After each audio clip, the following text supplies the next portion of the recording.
So, very quickly, I thought I'd set the scene. What you may be aware of is that recently rents in Bath have skyrocketed, as they have across the UK. This was on the BBC website in the last few weeks, with data from Zoopla. The average rent increase in the last 12 months locally has been 7.5%, and over the last 24 months, 17.6%. So if you're a landlord with a property that's due for renewal or due to come back onto the market, in most circumstances, and of course there are always exceptions for various reasons, you should be expecting your rents to increase. Why is that happening? It's because simply there's not enough rental property for various reasons. The amount of rental property in the southwest has actually decreased by 46% since 2019.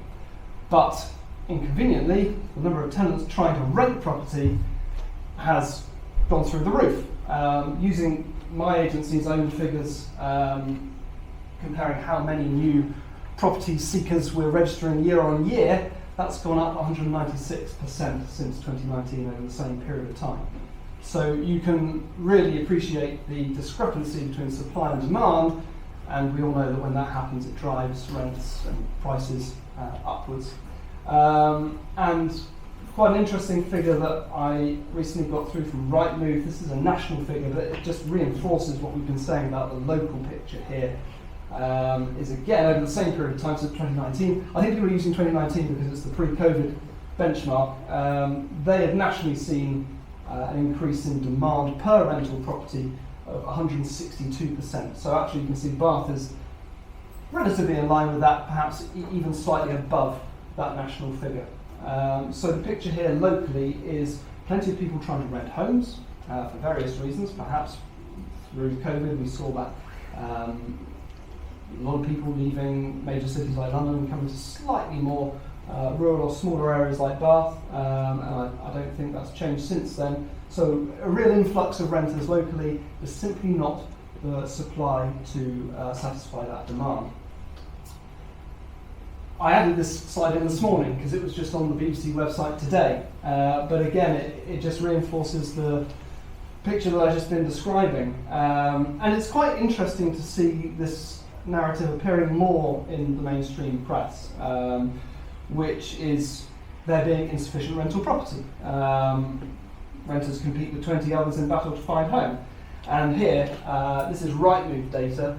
You might not be able to see it, but in the southwest here, they have, based on rental inquiries per property through Rightmove, they've identified that in 2019 there were 7 inquiries for every rental property that went onto the market, which by this year has increased to 27 inquiries for every rental property that goes onto the market on average. So that really effectively demonstrates that explosion of demand we're seeing from tenants. So you might think that the government would be doing all they can do to appeal to landlords and invite them into the sector. So that leads us into the main body of our evening, which is what is coming down the line. And so the Renters Reform Bill has been on the agenda quite a few years now. It's been much discussed and much promised. It wasn't until May of this year that it actually became a bill and started its passage through Parliament. And before I hand over to Michael, I thought it just worth stressing that at the moment, none of this is law. A great many landlords who I've spoken to, because of the headlines you see in the press, because of the amount of people talking about it, make an easy assumption that you already have to comply with these proposals. They are just that. They are just proposals at the moment. I think it's very likely that the vast majority of these proposals will become law. From what I've heard, the Conservative Party see the Renters Reform Bill as a key part of its strategy leading into the next election to appeal to renters, to generation rent. So I don't think these will, whilst these things can